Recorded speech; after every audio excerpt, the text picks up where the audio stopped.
মানুহজন একদম ফটুৱা মানুহ এই চাইনাৰ এজেণ্ট আৰ্মিৰ কাম কি কিন্তু সেইসকলক যদি আৰাম দি দিয়ে 10টোৰ মূৰত আপত্তি আছে।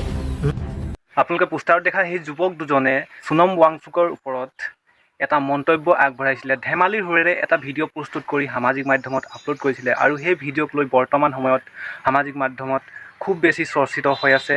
আচলতে সেই সম্পূৰ্ণ ভিডিঅ' মই আপোনালোকলৈ লৈ আনিছোঁ, আপোনালোকে মন্তব্য আগবঢ়াব আচলতে সেই ভিডিঅ'টোত তেওঁলোকে কিবা ভুল কথা কৈছিল নে। ঠিক আছে, তো এই ভিডিঅ'টো সম্পূৰ্ণকৈ চাব আৰু আশা কৰোঁ আপোনালোকৰ মন্তব্য আগবঢ়াই থৈ যাব কমেণ্ট বক্সত আৰু যিমান পাৰে ভিডিঅ'টো শ্বেয়াৰ কৰিব। নমস্কাৰ ফেচবুক, কি খবৰ? মই মনজিত আৰু মই আজি দোকানলৈ আহি থাকোঁতে কাক লগ পালোঁ গম পাইনে? এজন বিশেষ ব্যক্তি যিয়ে নেকি বোলে সমাজৰ মানে প্ৰত্যেকটো দিশৰে ওপৰত বিশেষ নজৰ ৰাখে। তেখেত এজন বিশেষজ্ঞ, গতিকে আহক চিনাকি কৰাই দিছোঁ সেইজন বিশেষজ্ঞৰ লগত। এইজন তোৰ নাম কিয়? নমস্কাৰ, মোৰ নাম বিপুল। মই একেবাৰে চিম্পুলকৈ থাকোঁ দেই। বিপুল চিম্পুল, দেখিছেনে কি ধুনীয়া নাম, একদম তামাম বিশেষজ্ঞ। তো আপুনিতো দেশ দুনীয়াৰ কথা ধুনীয়াকৈ খবৰ ৰাখি আছে। বৰ্তমান সময়ত দেশত এটা ডাঙৰ সমস্যা চলি আছে। শ্ৰদ্ধাৰ বৈজ্ঞানিক সোনম ৱাংচুক ডাঙৰীয়াই দিল্লীৰ যন্তৰ মন্তৰত এটা প্ৰটেষ্ট চলাই আছে, হাংগাৰ ষ্ট্ৰাইক কৰি আছে। এই বিষয়ে আপুনি কি ক'ব? এই বিষয়ে একদম মানে মানুহজন একদম ফটুৱা মানুহ একদম এই চাইনাৰ এজেণ্ট। হা, আপুনি কি কথা কয়? আপুনি প্ৰমাণ দিব পাৰিব চাইনাৰ এজেণ্ট বুলি কৈ দিলে ফটককৈ ইমান ভাল চাইণ্টিষ্ট এজনক? মই প্ৰমাণ লাগিবতো। প্ৰমাণ লাগে মোক, বিনা প্ৰমাণে কথা নক'ব। হোৱাটছএপ ইউনিভাৰ্চিটিৰ নিচিনা সি যি টি নবকিব, কিন্তু একদম প্ৰমাণ দিয়ক, প্ৰুফ দিয়ক, যুক্তিৰে আপুনি প্ৰুফ দি পিনি প্ৰমাণ কৰক। প্ৰুফ তোক সুধিছোঁ, ক আৰ্মিৰ কাম কি? আৰ্মিৰ কাম দেশৰ সুৰক্ষা কৰা। দেশৰ সুৰক্ষা। সেই যে আৰ্মিবোৰক, আমাৰ ইণ্ডিয়ান আৰ্মিবোৰক যে এটা আৰামকৈ এটা মানে এই বৰফত থকা ঠাইত যে চলাৰ চিষ্টেম কিকেইটাৰ যে বনাই দিছিলে, সুবিধা কৰি দিছিলে আৰামত থাকিবলৈ, গম পাইছনে? তেতিয়া এক মিনিট আৰ্মিসকলক মানে দেশৰ সেনা জোৱানসকলক সোনম ৱাংচুক ছাৰে মানে বেছি ঠাণ্ডা নাপাবৰ কাৰণে চ'লাৰ হিটেড টেণ্ট বনাই দিছিলে। কথাষাৰ মানি লৈছোঁ, কিন্তু সেই কথাটো আপুনি বেয়া বুলি কিয় কৈছে? সেইটোতো ভাল, আৰ্মিসকল আৰামত আছে ন। বেয়া বুলি এই আৰ্মি কামটো সীমা সুৰক্ষা দিয়াহে, কিন্তু সেইসকলক যদি আৰাম দি দিয়ে পিছত মানে আমাৰ সেই চাইনাৰ আৰ্মিকেইটা সোমাই যাব নাই। ভাই কথাটো মই ভাবি আছোঁ নে? তাৰমানে সেইটো কাৰণে তেখেতক এতিয়া আপুনি ক'ব বিচাৰে যে তেখেত বিদেশী এজন এজেণ্ট নে কি? হা, আপোনাৰ যুক্তি মানিছোঁ, কিন্তু আৰু যুক্তি এটা লাগে। মই কওঁ চা, সি অভিযান্ত্ৰিক নহয় জানো? হয় হয়, এজন বিজ্ঞানী নহয় জানো?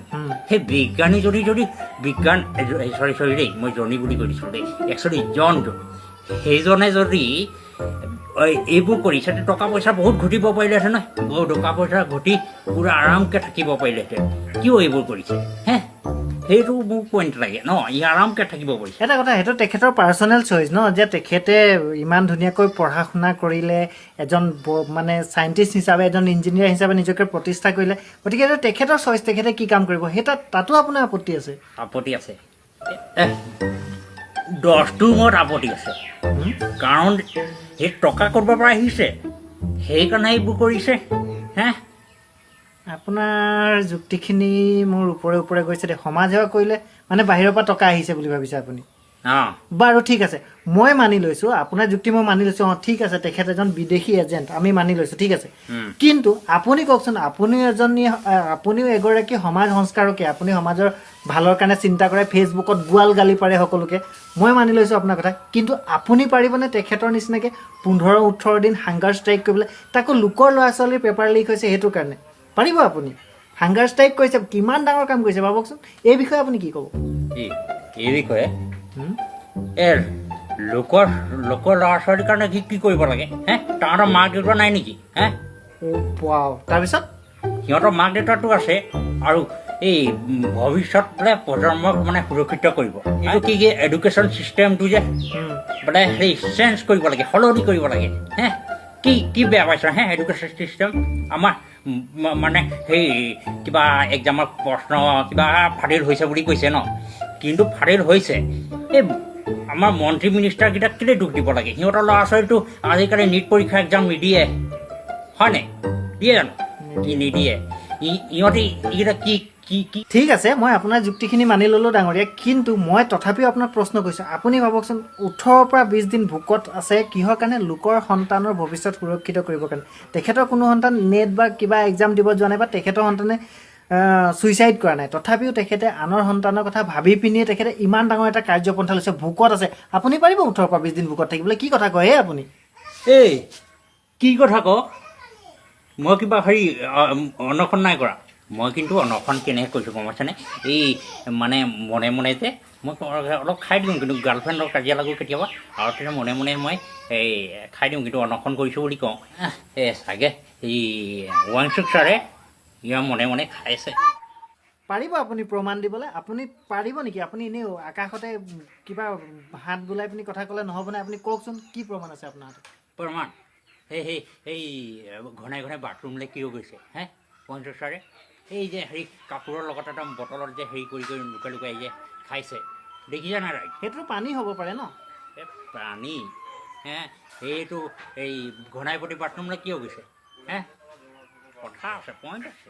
মই এনেই নকওঁ, মই একদম পুৰা যুক্তিপূৰ্ণ কথা কওঁ। এতিয়া মই আপোনাৰ মতামতটো হ'ল মানে কি, তেখেতে বটলত কিবা এটা ভৰাই নি পিনি খাইছে বুলি আপুনি ক'ব বিচাৰিছে, হয় নাই? যদি তেখেতে বটলত কিবা এটা নি ভৰাই খাইছে, তেতিয়াহ'লে বডিৰ ৱেইট আপোনাৰ 7 পৰা 8 কেজি কমি গৈছে, তেখেতৰ 9 কেজি ৱেইট কমি গৈছে, মানুহৰ স্বাস্থ্য ইমান বেয়া হৈছে। এই বিষয়ে আপুনি কি ক'ব? এই বিষয়ে এইবোৰ চব ভেকচন। এই চাইনাৰ এনেকৈ মেডিচিন ওলাইছে, এটা টেবলেট খাই দিলে যে গোটেই দিন এটা মেডিচিন খাই দিয় যদি গোটেই বছৰ তই নাখালেও হয়, এনেকুৱা চিষ্টেম মেডিচিন ওলাইছে, গম পাইছে নাই? এক ছেকেণ্ড সেইটো মেডিচিনৰ খবৰ আপুনি ক'ত পালে? WhatsApp university?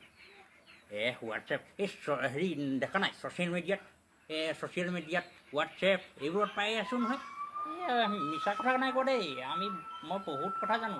বহুত অদ্ভুত যুক্তি দিছে এখেতক ৰাইজ আপোনালোকে কি বুলি ক'ব কওকচোন? সোণম ৱাংচুক ছাৰক মোৰ ফালৰ পৰা সম্পূৰ্ণ ছাপোৰ্ট থাকিল, কিন্তু তেখেতে কাৰোবাৰ সন্তানৰ ভৱিষ্যতৰ বাবে, শিক্ষা ব্যৱস্থা উন্নতিৰ বাবে তেখেতে ইমান এটা ডাঙৰ পদক্ষেপ লৈছে। গতিকে মইতো এজন নগণ্য মাত্ৰ, গতিকে মই ভিডিঅ'ৰ মাধ্যমেৰে তেখেতক পূৰ্ণ সমৰ্থন আগবঢ়াইছোঁ ইয়াৰ পৰা। আৰু এনেকুৱা ধৰণৰ ব্যক্তিৰ যুক্তিখিনি আপোনালোকে নেচাব, নুশুনিব, আৰু যদি কিবা তেনেকুৱা ধৰণৰ পোষ্টো পায় তেতিয়াহ'লে তাৰ স্ক্ৰীনশ্বট ৰাখি ফেক্ট চেক কৰিবলৈ একেবাৰে নাপাহৰিব। সিহঁতৰ মাক দেউতাকটো আছে, আৰু এই ভৱিষ্যত বোলে প্ৰজন্মক মানে সুৰক্ষিত কৰিব। এইটো কি এডুকেশ্যন চিষ্টেমটো যে বোলে হেৰি চেঞ্জ কৰিব লাগে, সলনি কৰিব লাগে হে? কি বেয়া পাইছ হে এডুকেশ্যন চিষ্টেম আমাৰ মানে সেই কিবা ভিডিঅ'টো আপোনালোকে সম্পূৰ্ণকৈ চোৱাৰ বাবে বহুত বহুত ধন্যবাদ। এতিয়া কি বুজি পালে ভিডিঅ'টো চাই কমেণ্ট বক্সত কমেণ্ট কৰি জনাব, আৰু যিমান পাৰে এই ভিডিঅ'টো শ্বেয়াৰ কৰিব বুলি আশা ৰাখিলোঁ। আজিলৈ ইমানেই। নেক্সট ভিডিঅ'ত আকৌ পাম, তেতিয়াহ'লে বাই বাই, থেংকছ ফৰ ৱাচিং। জয় জুবিন দা, জয় অসম।